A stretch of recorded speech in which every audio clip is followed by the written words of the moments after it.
Welcome to Same Spit, Different Face TV. Well, my opinions is facts, and if you don't like my opinions, you can start your own podcast.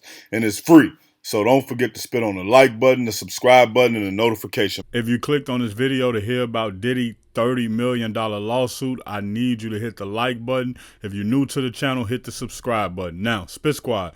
Combs' attorney filed the lawsuit in the Southern District of New York on Wednesday, January 22nd, alleging the defendants deliberately fabricated and amplified false claims about him for financial gain, and that News Nation broadcasted the allegations without conducting proper due diligence. The complaint says these actions have caused Combs economic and reputational harm, as well as tainted his right for a fair trial with an impartial jury. Combs, 55, is currently in Brooklyn Metropolitan Detention Center awaiting trial for trafficking, racketeering, and transporting to engage in prostitution charges. He has denied the allegations. The lawsuit first alleges Burgess claimed we have video of Combs involved in the sexual assault of celebrities and minors. Burgess and Mitchell allegedly repeated the allegations to several news outlets, including News Nation's the filing state. Combs' attorneys claim because the alleged tapes don't exist, Mitchell and Burgess' statement that they possess footage were either knowingly blatant falsehoods or recklessly false statements. Now, one thing I like about this man is that Diddy is actually putting up a fight for himself. Now, if he win this lawsuit, right, and this lawsuit comes to the public, people are going to remember that Diddy won this lawsuit for 50 million or 30 million, and they're going to be like, oh, he won that lawsuit for them people lying on him. They must have been lying. And so they're going to come into the court with the perception of, yo, these people were lying on Diddy the entire time. And I think it's good that he's doing this. I like that a lot of these celebrities are starting to sue these companies.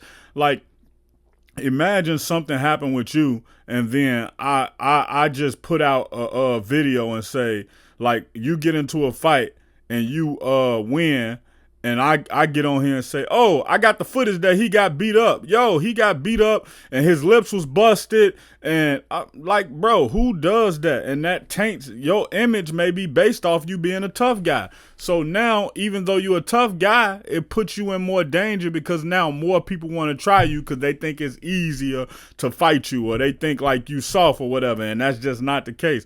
And that was something light. That was a light example I could give. But in my personal opinion, man, I'm happy that they actually suing these people, and I'm happy that it's going how it's going. And then David Chappelle made a great point, man. How is Puffy in a racketeering, a RICO lawsuit by himself? Where are the rest of the co-conspirators? If it's a RICO, this is one of the craziest cases ever, man. But they use RICO in order to try to use all the stuff that may be possible to bring in, opposed to if they just do one case, they don't have, it's circumstantial evidence, and all of it is basically circumstantial. But from what I understand, when you file it under RICO, it's easier to get all of the stuff in there, even the stuff that may be super far-fetched, because it's under a RICO. Okay, this happened, that happened.